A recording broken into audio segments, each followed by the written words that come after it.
Welcome back to another video. Most people rehabbing from ACL surgery are focusing on the wrong things. They worry about the perfect exercise, the perfect program, and the perfect piece of equipment. But truthfully, none of those things matter and will move the needle forward in your ACL rehab. The real problem isn't what exercise they're doing, it's how they're doing it. In today's video, I'm going to show you a simple framework that teaches you how to actually progress and make changes in your ACL rehab. So let's dive into it. Before we start, my name is Josh Erwanto. I've been a physical therapist for over 10 years and I've helped hundreds and hundreds of ACL rehabbers get back from rehab all the way back to running, jumping, and playing sports confidently again. In order to better understand what actually moves the needle and helps you progress in ACL rehab, we have to understand a principle called the FIT principle, F-I-T-T.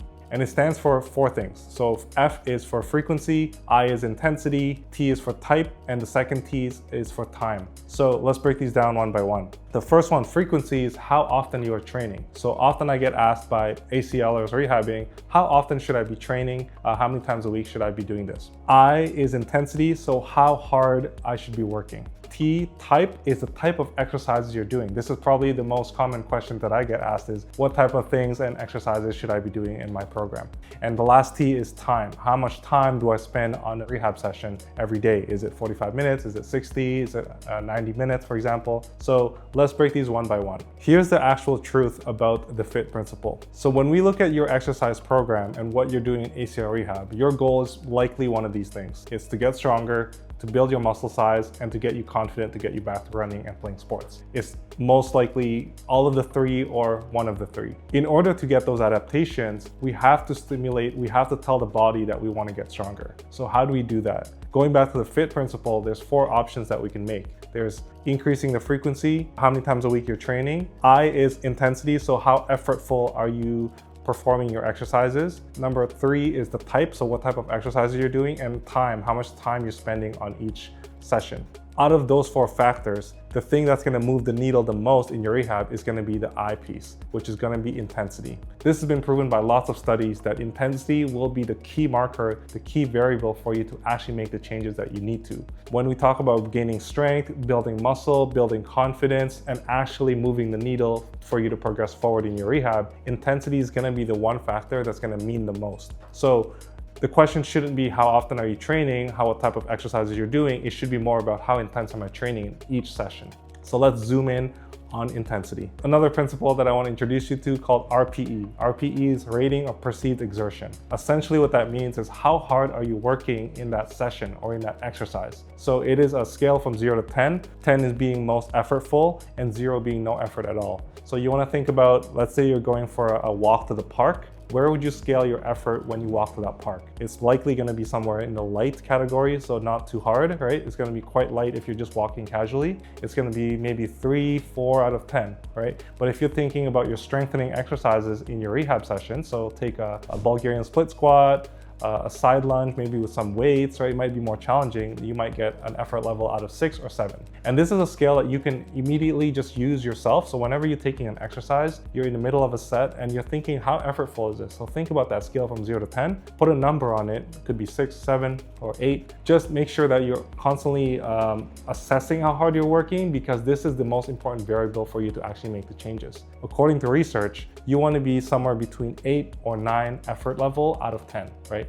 These are going to be the effort that you need to tell your body that you want to make the changes. You want to stimulate the changes to gain strength, to gain muscle size, to gain the confidence. These are the things that are needed to actually make that change. A lot of people in ACL rehab that I talk to are underloading or not exerting enough effort. They're staying in that 5, 6, even 7 effort levels. They're thinking that they're actually getting stronger, but they notice over time, over the many months, that the quads, they're not seeing changes in their quad strength and they're not able to jump and run confidently yet. Well, why? Because in each session, you're not exerting enough force to stimulate the changes that your body needs. So it's just a simple thing. You've got to exert enough effort to make enough changes.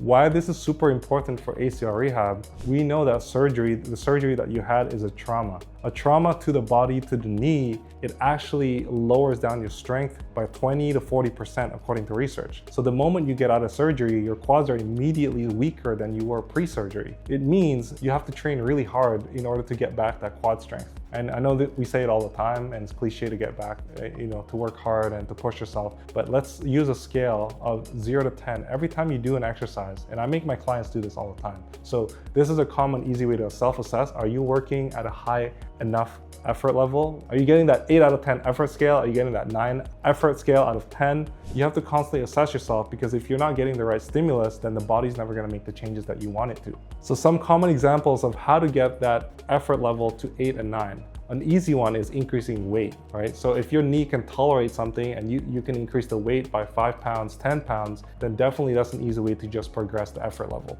The second thing is reducing the amount of rest time. So let's say you're taking a rest in between the second set. For first and second set, you're taking 2 minutes, for example. An easy way to increase the effort level would be to decrease the rest time in between sets. So let's say you had a 2-minute rest time, you can go to a minute, for example, and that will dramatically change the effort level on the next set that you do. Another key important piece to increase effort level is to progress your exercises. So if you've been doing the same exercises for months, let's take a body weight squat, for example, for maybe like 3-4 months, and you notice that it's getting easier. If you scale yourself, you're thinking this is a 5 out of 10, maybe 6 out of 10, but it's now like a 3 or 4 out of 10. You know it's way too easy for you. So you can progress in different ways. You can take that squat into a different variation. You can maybe do a split squat, a side squat, right? A rotational squat. So there's different ways to progress, but you constantly want to be challenging your mind and your body to continue adapting and getting stronger. Let's touch on the other variables as well. So frequency does matter. The frequency of exercises that you do in a week, it does matter. There's a difference between training twice a week and 5 times a week.